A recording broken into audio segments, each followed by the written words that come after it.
banjir itu secara umum ada dua ya. Yang pertama tentu banjir yang diakibatkan oleh luapan sungai dan banjir yang akibat dari aliran lahan. Jadi di lahan itu tidak ada sarana untuk mengalirkan air sehingga menimbulkan genangan air di lahan. Nah, Kota Malang itu sebenarnya eh, merupakan dataran tinggi dengan topografi yang bergelombang, seharusnya memiliki sistem drainase alamiah yang sangat ideal. Sistem sungai besar yang ada di Kota Malang ada Sungai Berantas, ada Sungai Meto, ada Sungai Amprong dan lain-lain. Ini merupakan sungai hulu yang memiliki palung dalam dan tentu memiliki kapasitas pengaliran yang cukup besar. Sehingga kalau potensi banjir dari luapan air sungai itu kecil peluang terjadinya. Di Malang kalau kita perhatikan ya, itu banjir yang terjadi itu akibat dari aliran di lahan yang tidak mampu dialirkan menuju ke pembuangan akhir. Pembuangan akhir itu sungai alamiah tadi. Itu karena faktor apa? Tentu banyak faktor yang menyebabkan. Jadi intinya sarana pengangkutan air dari lahan menuju ke pembuangan akhir di sungai itu yang sangat terbatas. Baik, kemudian kalau gitu banjir itu apa merugikan? Tentu merugikan ya. Jadi kerugian akibat banjir itu ada dua kalau dipilah ya, namanya apa? Aspek intangible, kerugian yang tidak bisa dihitung dalam bentuk uang, misalkan kenyamanan masyarakat, gitu ya. Kemudian apa terganggunya aktivitas masyarakat itu adalah kerugian-kerugian yang tidak bisa dihitung dan tangible apa tangible kerugian yang bersifat tangible ya yang bisa dihitung, kerusakan harta benda, kerusakan prasarana dan lain-lainnya. Nah kalau banjir itu terjadi besar dalam jumlah, artinya ketinggian baik airnya sangat tinggi dan dalam waktu yang lama, tentu kerugian masyarakat itu akan menjadi sangat besar. Gitu. Jadi ya, di Malang tadi kejadian banjir kemarin menurut saya yaitu penyebabnya adalah kurangnya sarana pengangkut air yang memadai. Nah, sekarang saya orang asli Malang, saya Arema, jadi mulai kecil saya hidup di Malang, lahir di Malang, tahu betul perkembangan Kota Malang. Dulu saat saya masih kecil itu tidak ada banjir di Kota Malang. Semua kalau terjadi hujan, bahkan musim hujan yang deras sekalipun, yang tertinggi sekalipun, itu banjir sangat jarang terjadi. Mengapa? Sederhana, karena saat itu ruang terbuka hijaunya masih sangat luas, gitu ya. Sekarang, kemarin waktu kami mengikuti beberapa kali pembahasan tentang ini, RPH di Malang itu tidak lebih dari 30% saat ini. Itu pun kalau di daerah sentral Kota Malang, itu RPH-nya juga sudah kecil sekali. Oke. Jadi itu bisa terjadi karena pertambahan penduduk Kota Malang itu yang begitu cepat dan begitu besar. Bayangkan, penduduk Kota Malang yang tercatat saat ini itu 1 juta jiwa. Ditambah dengan mahasiswa dari berbagai perguruan tinggi besar termasuk UNM, itu diperkirakan 2 juta penduduk yang ada di Kota Malang. Jadi analoginya kira-kira kalau kita akan merasakan Kota Malang seperti asli itu pada saat apa? Covid kemarin ya, saat mahasiswa pulang semua, saat Lebaran itu kita rasakan Kota Malang itu ya yang seperti dulu saat itu. Jadi jalanan nyaman, kemudian kalau hujan ya bisa bisa lebih nyaman lah. Akibat pertambahan jumlah penduduk tentu memicu perkembangan pemukiman, ya, itu pemukiman-pemukiman oleh penduduk yang menyediakan tempat tinggal bagi pendatang termasuk mahasiswa. Nah, perkembangan pemukiman ya tentu ini akan merubah tata guna lahan yang awalnya ruang terbuka menjadi kawasan-kawasan hunian. Nah, ini mengakibatkan berkurangnya RTH. Kalau RTH ini terus-menerus akan berkurang, kita bisa bayangkan. Banjir itu kan ada dua faktor yang menyebabkan. Yang satu adalah faktor hujan, yang kedua adalah faktor RTH. RTH semakin besar, tentu resiko banjirnya akan semakin kecil. Begitu sebaliknya. Apalagi sekarang ada isu climate change, ya kan? Ada isu climate change. Jadi dua faktor penyebab banjir di Kota Malang itu, yang pertama tadi beban Kota Malang yang sudah begitu berat, yang kedua adalah faktor iklim, climate change itu. Ya, nah ini sudah cukup cukup dua hal itu. Akibat climate change itu ya, itu mengakibatkan pola distribusi hujan yang berbeda dengan kondisi normal dulu. Ya, intensitas hujan begitu tinggi. Jadi kalau kita merasakan bahwa hujan saat ini kan sangat deras, gitu ya. Kalau dulu dalam waktu yang pendek, kalau dulu kan kebanyakan hujan itu agak panjang, tapi dalam intensitas yang lebih rendah. Itu dibuktikan beberapa penelitian, ternyata pada 5 tahun terakhir ini ada curah hujan yang tahunan di Kota Malang itu yang cenderung meningkat dari nilai rata-ratanya.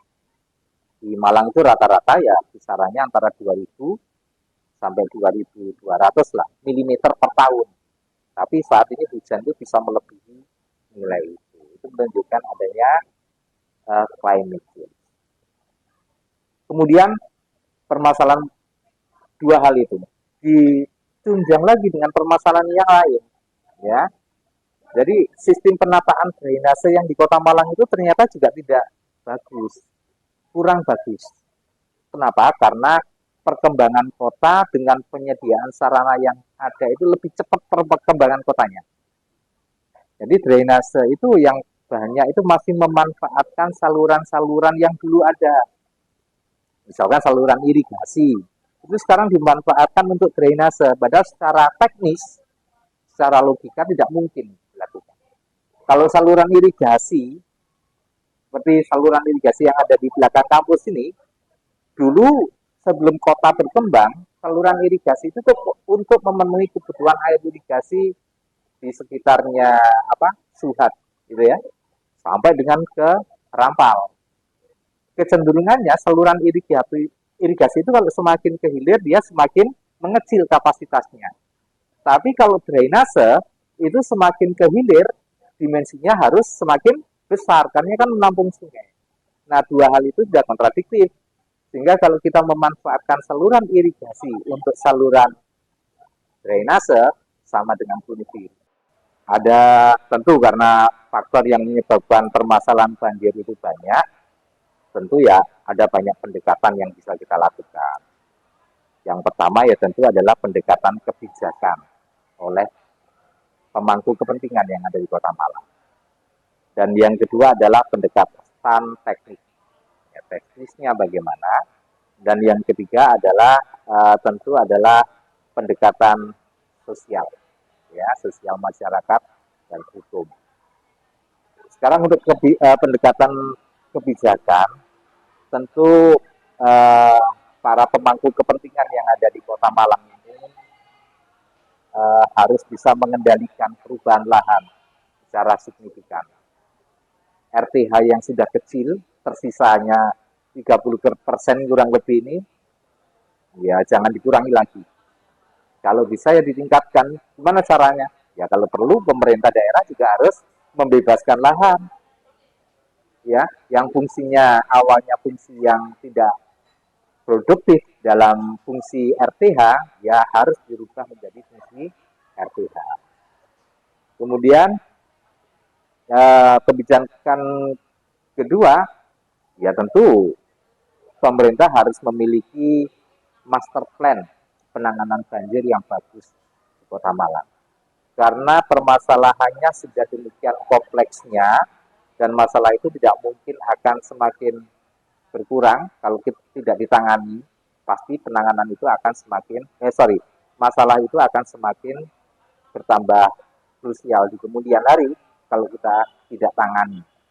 Nah, maka kita harus punya Malang harus punya master plan tentang pengendalian banjir, tentu yang berorientasi pada arah pengembangan Kota Malang dan memasukkan aspek tata kelola air sebagai fungsi pembatas dari pengembangan kawasan Kota Malang secara umum. Kalau pendekatan teknis, tentu harus menata ulang nih sistem drainase existing yang ada. Dibuat yang lebih sistematis, ya. Hierarki saluran harus ditata dengan baik, gitu ya. Tentu ini harus memadukan berbagai macam teknologi. Karena di drainase itu ada yang namanya surface drainage, drainase permukaan tanah berupa saluran-saluran gitu. Ada yang subsurface drainage, yaitu drainase-drainase yang berada di bawah permukaan tanah. Oke. Nah, kemudian itu yang pertama ya, jadi menata ulang sistem jaringan yang ada, kemudian meningkatkan kerapatan dari saluran-saluran, terutama saluran sekunder dan saluran tersier. Jadi jumlahnya harus ditingkatkan saluran itu. Nah, dalam hal membuat saluran ini tentu bukan pekerjaan yang mudah saat ini bagi Kota Malang. Karena harga tanah semakin mahal. Kalau kita membebaskan lahan hanya untuk membuat saluran, tentu biayanya sangat mahal. Maka saya mengusulkan bahwa ya kalau tidak bisa membuat surface drainage, dibuat subsurface drainage. Jadi kita membuat saluran-saluran ya yang ada di bawah, mungkin di bawah jalan, ya di atasnya bisa dimanfaatkan untuk jalan, tapi di bawahnya untuk saluran-saluran itu pembebasan. Untuk meminimalisir pembebasan lahan yang mungkin menjadi penghambat di dalam membuat saluran-saluran drainase. Kemudian yang ketiga, perlu mengkombinasikan berbagai macam teknologi karena akhir-akhir ini juga berkembang ya yang namanya sumur resapan, yang namanya biopori dan sejenisnya. Hasil penelitian menunjukkan bahwa metode itu juga cukup efektif, ya. Jadi air hujan limpasan itu ditampung dulu di tanah, gitu ya. Setelah dengan galian-galian seperti sumur itu, dengan harapan air itu bisa meresap, ya, meresap. Nanti sisanya kalau masih ada air itu baru diluapkan ke saluran, sehingga kita tidak membutuhkan kapasitas saluran yang besar. Cuman masalahnya itu juga ada di Kota Malang itu di tanah permukaan cenderung tanah liat sehingga koefisien permeabilitasnya juga kecil. Jadi kemampuan meresapkan airnya itu juga kecil. Itu sedangkan untuk pendekatan sosial dan hukum ya tentu adalah penegakan hukum oleh pemerintah daerah itu harus konsisten ya, harus konsisten ya, dan